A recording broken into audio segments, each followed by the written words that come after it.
Good afternoon, family. Thanks for checking out today's broadcast. If you are new here, my name is Jonathan, and I created this channel as a way to record my progress as I work towards my goal of losing 300 pounds in 3 years. If you'd like to join the family, hit that subscribe button. Also, click on the bell icon so you get alerted when I go live or post new videos. If you'd like to participate on the live stream like Shy here and Christy are, I hope you guys are having a great day. You can join me on my live stream that I do most weekdays, or outside of my live stream, you can consider joining the Discord we've created. There's a link for that down in the description below. Also down in the description below is a link to a Pinterest board. The reason why we created that Pinterest board is because a lot of people were asking what meals or what foods do we eat on our whole food plant-based diet. So we created that Pinterest board to share some of our family's favorite whole food plant-based meals. Pretty Girl's mom's checking in saying, good afternoon. I hope you're having a great afternoon today. Let me see. Kind of scattered around today. I did not take any photos. What did we have last night? Today is day 667 of my 3-year challenge to lose 300 pounds. I've used a combination of extended water fasting and a whole food plant-based salt, oil, sugar-free diet to lose over 200 pounds so far. I have 14 months left to go, and I'm looking forward to reaching my weight goals and maintaining a healthy weight for the rest of my life. If anybody has any non-scale victories they'd like to share, you can, I'd love to hear them. If you have any on-scale victories you want to share too, we'd love to hear those as well. If you are getting started or trying to figure out how to get started, you know, what's causing you any struggles, maybe we can help you out.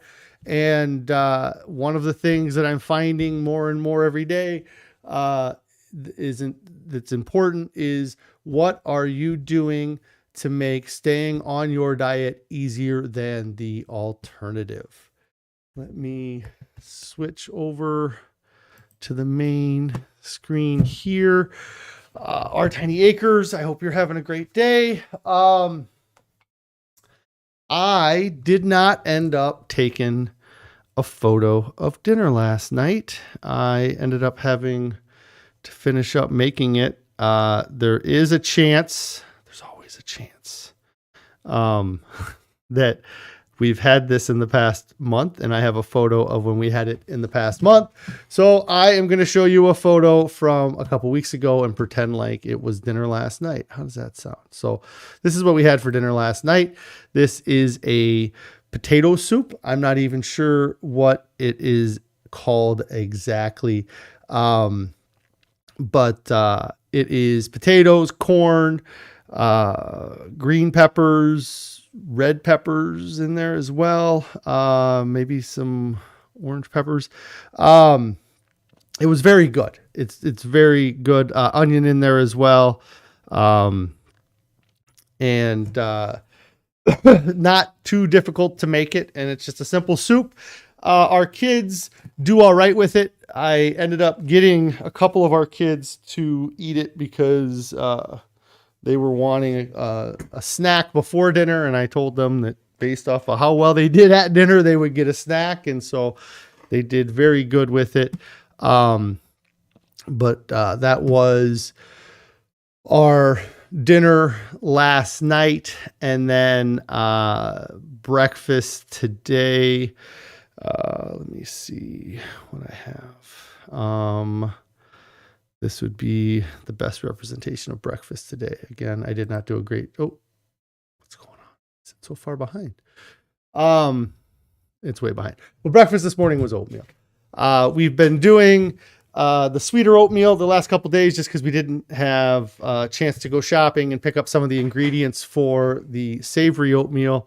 I don't know why that's not updating. So we had that again this morning. and I have been opting not to put the peanut butter in it. I really enjoy it still with just the bananas and the apples without the peanut butter. Rick checking in saying, good evening. Hi, Rick. I hope you're having a great day. Christy and our Tiny Acre says that looks yummy. Yeah, it's really good. I like it. It's a soup, so it's tough with the kids, because they sometimes they do good with soups and sometimes they don't. It just depends on the textures and all of the ingredients that they can see in it, because if they can't see the ingredient, it's a lot easier to sneak it to them than if they can see the ingredient. So that was food since yesterday. Anthony checking in saying hello, Anthony. Hope you're having a good afternoon. Yesterday I went on a lot about different things. And first off, I want to thank all you guys for all of the words of encouragement that you've been giving me over the last few days. And then all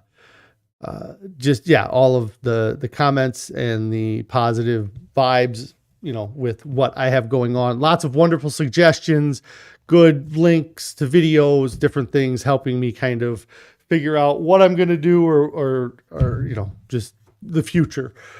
Shai says that they had a non-scale victory. They have run almost 76 miles this month so far versus 20 miles in July. That's really awesome. That's an incredible amount of mileage to do each day, especially since I don't even do a mile a day. In fact, I was talking to my son. He's got to do a mile run for his Boy Scouts, and it's a 12-week thing where they ran the mile 7 weeks ago, and then they have to practice running the mile or do things to help improve their time with the mile run over 12 weeks. And I was thinking he needs to be running more. I should be running more too. So 76 miles, it's 2 miles a day.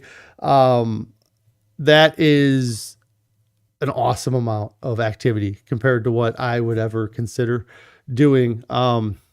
It's funny how that the 1 mile distance becomes like the standard distance for me, or at least I guess, like you think about how fast can you run a mile, or, that's generally how far they have you go.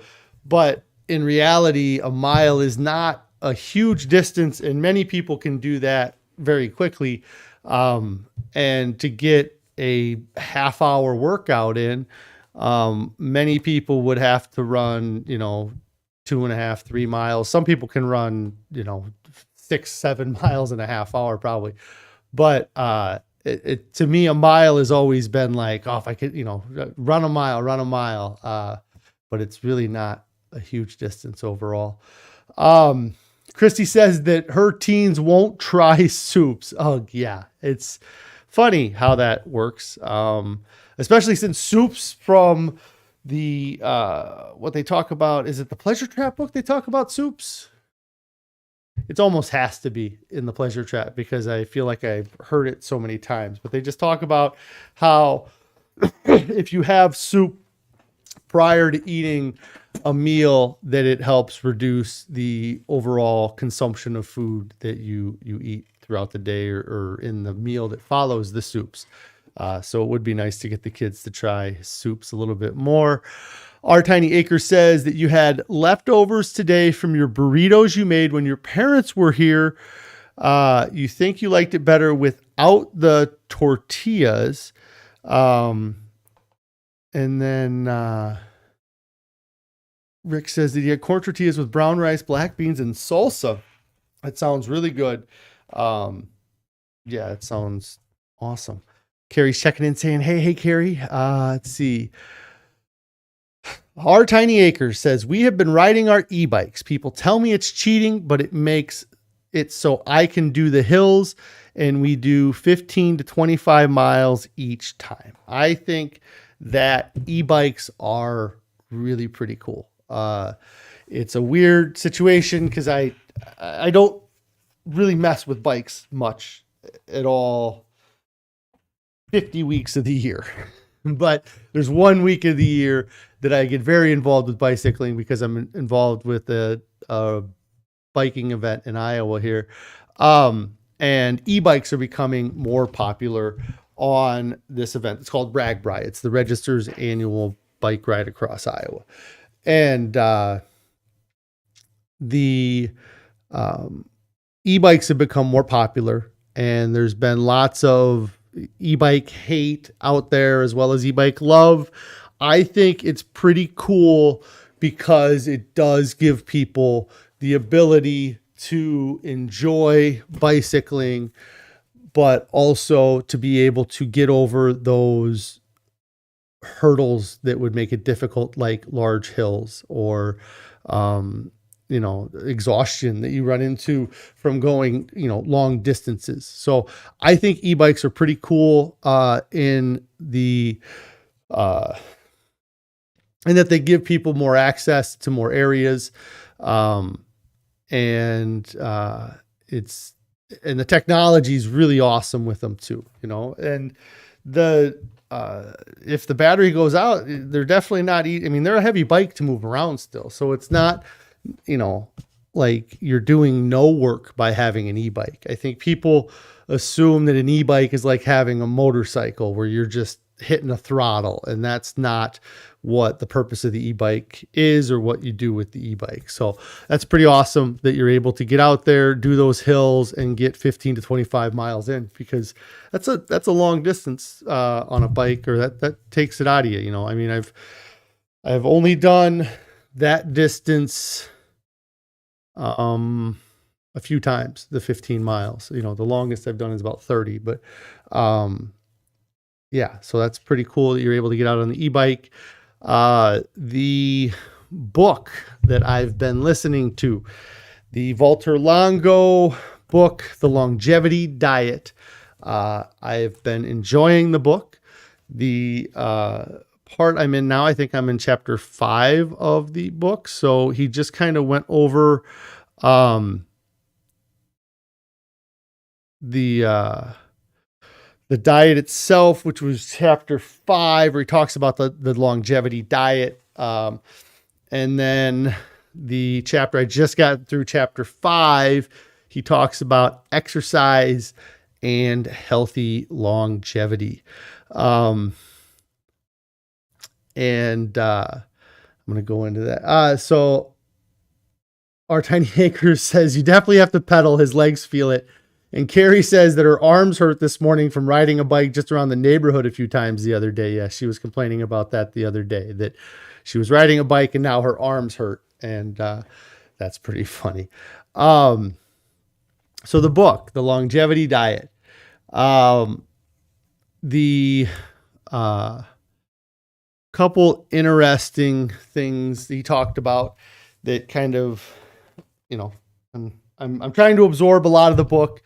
The diet isn't exactly what I'll do, as far as the diet he promotes is more of a pescatarian diet. I will have, I'll eat a pescatarian diet without the fish. But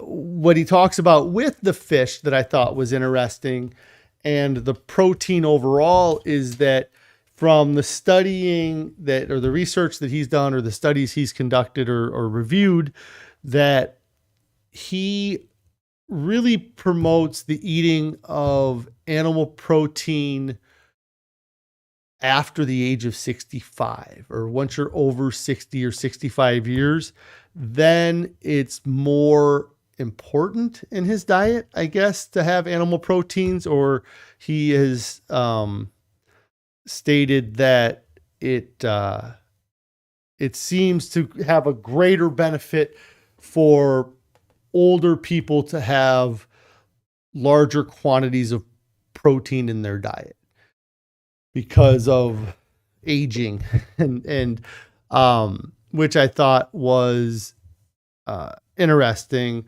But essentially, and with the diet too, that he's saying to eat a pescatarian diet, but it's having fish 2 to 3 servings of fish, I believe, a week. It's not having fish every day or having fish in every single meal. It's have it once every few days or once a week. They talked about some of the people that he's interviewed. He likes to interview centurions, something like that. People have lived over 100 years old. And he was talking to, oh gosh, what did I get into this? I was talking about him talking to one of the centurion, the 100. I can't even remember what I was going into. That's frustrating.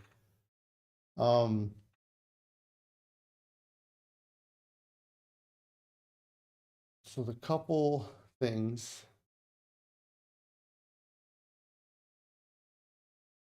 I got real distracted there. So back to before I got off track, I suppose, a couple different things that interested me in the book or that I thought were interesting. He talked about waist circumference and longevity. And he talked about people who have a waist circumference of over 40 inches and then a waist circumference down around like 33 inches. And it made me kind of chuckle in my head because I can't remember ever having a 40-inch waist or lower. I believe that I have had at least a 40-inch waist since my early teens. As long as I can remember ever buying jeans, they were always at least like a 42-inch waist. So that was something that I thought was interesting because when I get to my goal, I likely will have a less than 40-inch waist. And that was something that I hadn't really thought of, being that skinny, or the idea of being that skinny. The other part of the book that I was interested in, because I've been avoiding doing any type of activity, any type of exercise. And this last chapter that he went over was about diet and exercise. And the interesting part about the exercise that he recommends is it's very similar to like what I was saying with the fish, but with exercise, is that he wasn't saying that you had to exercise every single day or that you had to do, this major vigorous exercise to get the results that you want. He very plainly stated that you need to do some exercise, and it should be throughout the week, at least 2.5 hours of activity. And that going further than that and doing as much as 5 hours of activity a week will have a benefit over doing 2.5, but it's not as great as the benefit of just doing the 2.5 is versus nothing, if that makes sense. So it's better to do at least 2.5 hours of work, activity a week. It's better to do as much as 5 hours. But then after that point, it gets to be a diminishing return. You will see a benefit from doing 6 hours of work, but it won't be as great of a benefit as that difference between doing 2 and 3 hours of working out. But it really made me think about that I need to get out, do some sort of structured activity, and try to have it be part of my daily routine, but not be a huge time suck. Like that's what I worry about with working out, is that I lose time from other things because I'm going and working out. So if I can find something that's fun to do or things that I can do with my kids, that's going to be really what I push towards first. It's also frustrating too, because I look at the time of the year it is. We're going into September. Doing things outside will be okay for a month or 2 months here. But once we get into December, January, and February, doing things outside is going to be much more difficult. But I do need to get into a routine with my exercise and activity. I keep kind of saying that I'm more active, but I'm not actually doing, and it could be something as simple as just getting up early and taking my dog for a walk in the morning, and just doing that a few times a week. That'll add up to 2.5 hours real quick. And so part of my plan going forward will likely include some sort of activity to help with the overall weight loss and my health in general. The thing that he talked about with the activity was that they found that these people that make it to be over 100 years old tend to have,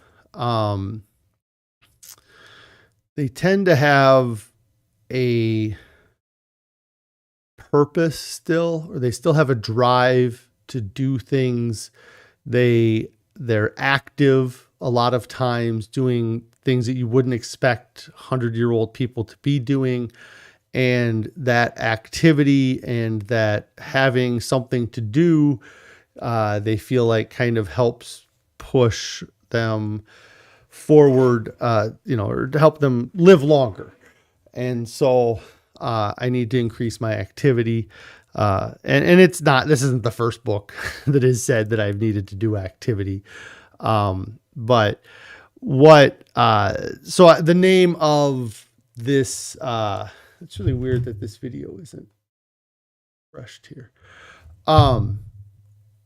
The name of the stream is Ending the Diet Hiatus.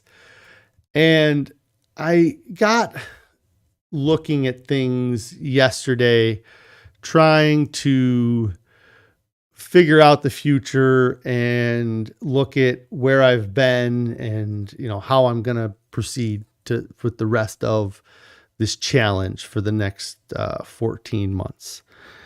And I've talked a lot the last few days about getting back on track, staying on track, and recommitting back to the diet. And so I've kind of got a plan in my head. It's not anything that necessarily is spectacular, but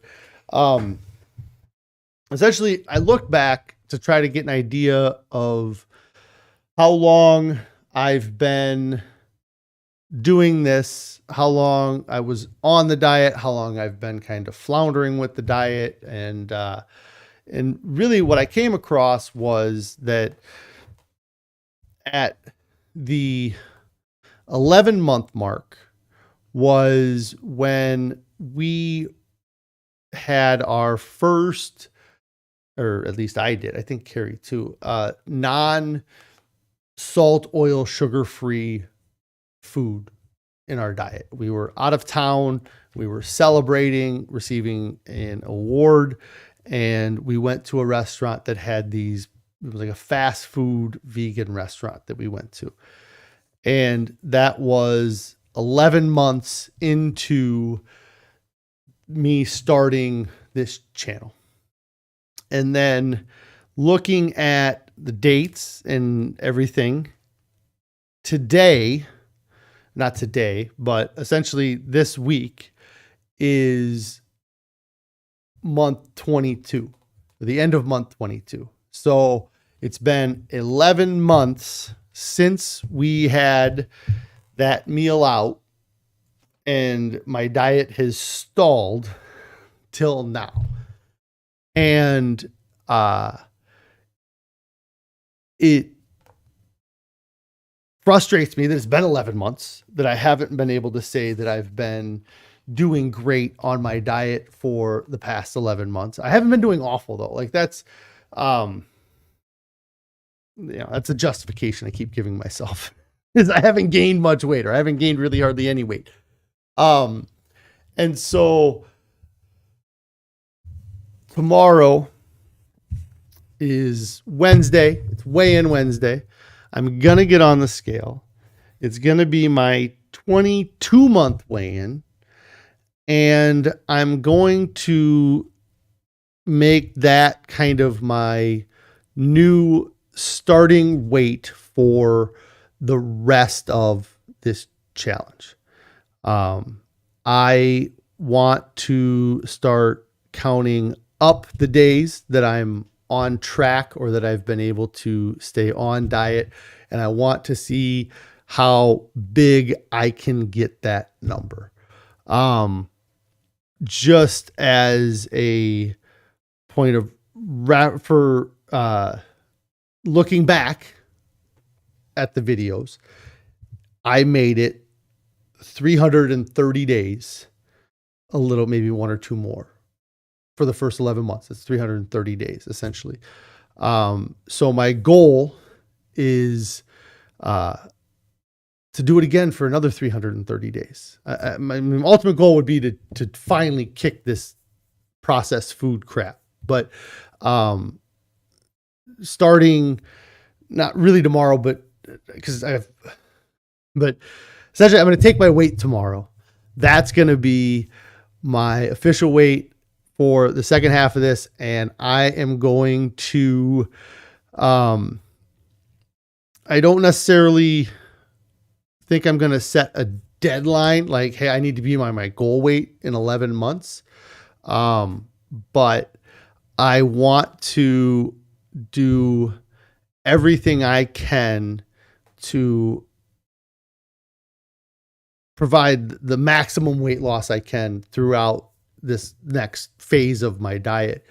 And so, if I could do it within the 11 months, that would be great. If I could do it sooner, that would be even cooler. But I think that it's going to be more of a focus on the process and what I'm doing day to day, and not so much a focus on getting that number or being at that number. I guess it's going to be about making the right choice every moment, essentially, or every time I have to make a choice, making the choice that's going to get me to my goals the fastest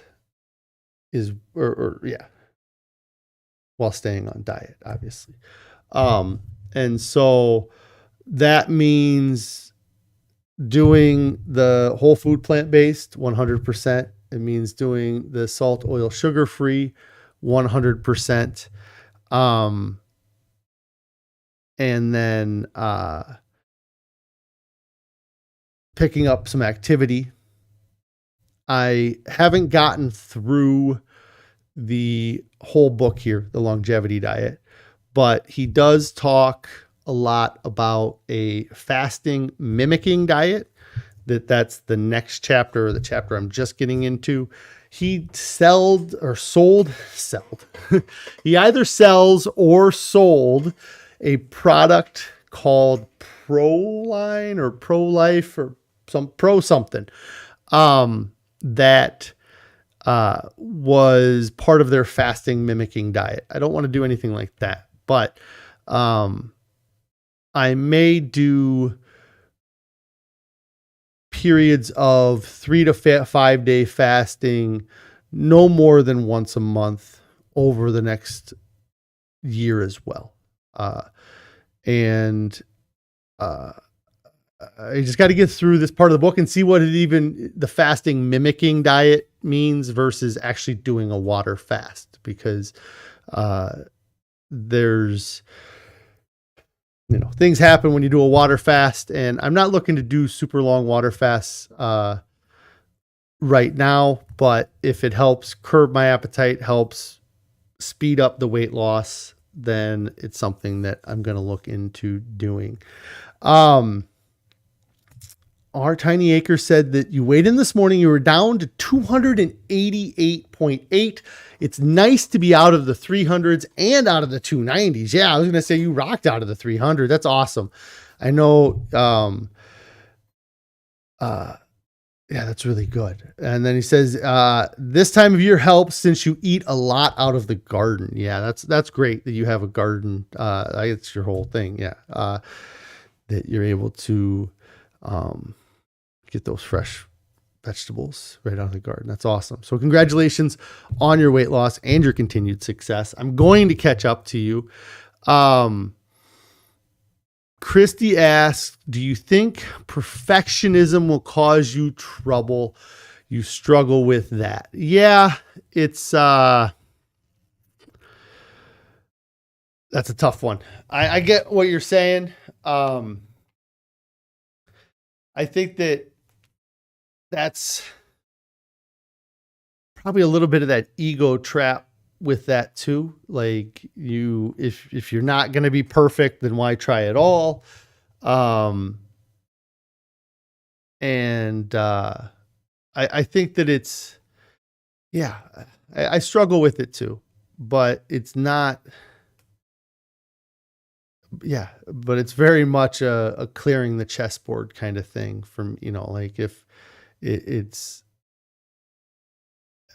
for whatever reason, I can't handle getting an A- or a B+. I gotta, if I'm not going to get the A- or the B+, then why try? Yeah, I get, yeah. And so, and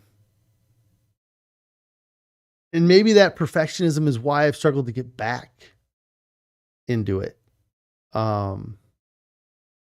Because I was being so perfect with my diet up until the 11-month mark. And so it's been kind of a, yeah, a lot to think about with that. So, our Tiny Acre says that perfectionism used to get them bad, but you're doing better with that now. Yeah. Do you have any advice on what you did to make it better? Is it just time? Are you less hard on yourself or, yeah, I'd be interested to know what you say to that. Yeah, I get the struggle with the perfectionism. I think that it's, God, who knows what that's a result of? It could be a result of a million different things, right? But with diet, it just, in my head, I'm just thinking of all these diets that I've done in the past and how, really the margin for error on those diets is so thin that you almost have to be perfect to lose weight on many diets. Because the calorie density of the food's so high and you're kind of playing that calorie in, calorie out game. And so when you're eating a keto diet, if you're not perfect keto, or if you're eating a Weight Watchers points program diet and you're not perfect on points, then you don't see results. With this diet, I think that if I did better with being perfect, because like I said, I don't do an A- B+ a lot of times when I go off track. It's the F's, but if I was closer to perfect, like if my slip ups would have been having like a nut butter or a fruit juice versus having a soda or chips, it'd be different. So, our Tiny Acre says that when they go off, they forgive themselves now and tell yourself to get right back on track right then, not tomorrow. Carrie also says that she struggles with this. You waking up in the morning, and the second you slip up, the whole day goes down the tubes. You need to make it, a meal, but meal and celebrate the small meal by meal. Okay. So you need to take it meal by meal and celebrate the small victories. Yes.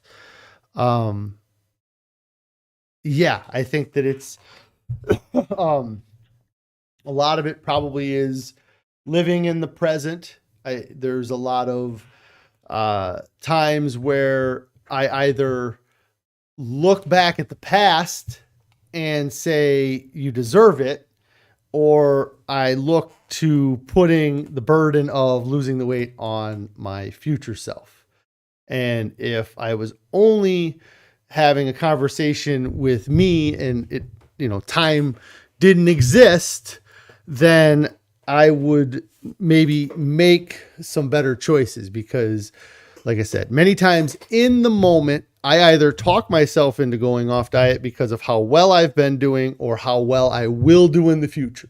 But I need to be more in the moment and hold me accountable now versus me in the future.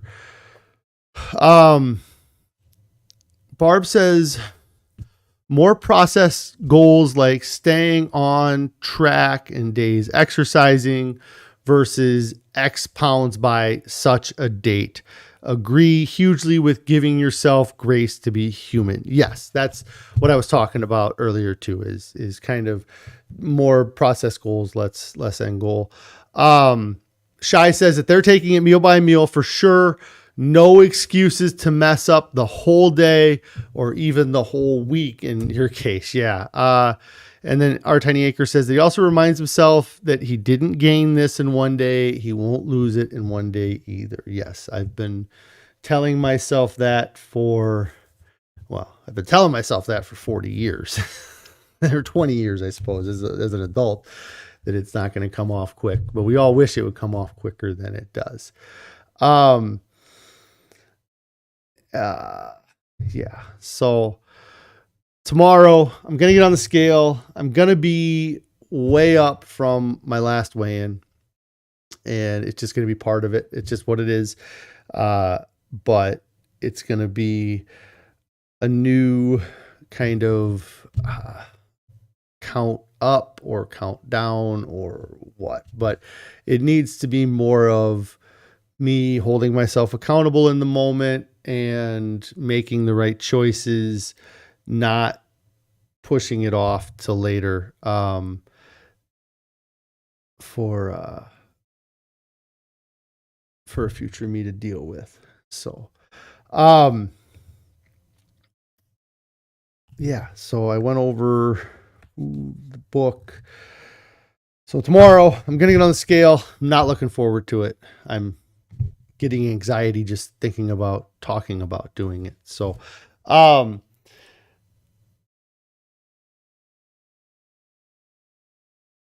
not sure what, Our Tiny Acre says, don't be so sure of that. I have got back on thinking I was up and been down. Oh, I've been on the scale. I just haven't, I know that the scale is what it's going to be. I haven't avoided the scale. I just haven't been on the scale with you guys, I guess. So, maybe it won't be as bad as I thought. That would be cool. Or maybe something will, work out for me, but I'm looking forward to it. I'm really looking forward to getting back into it, being yeah, it's frustrating though, because I've been saying this for 11 months. But I think that I can't continue to say that I'm a diet channel if I haven't been on a diet.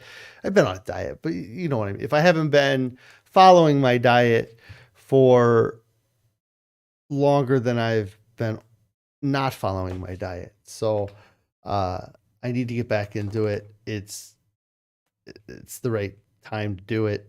Like I said, tomorrow will be my 22-month weigh-in. I have 14 months left to go.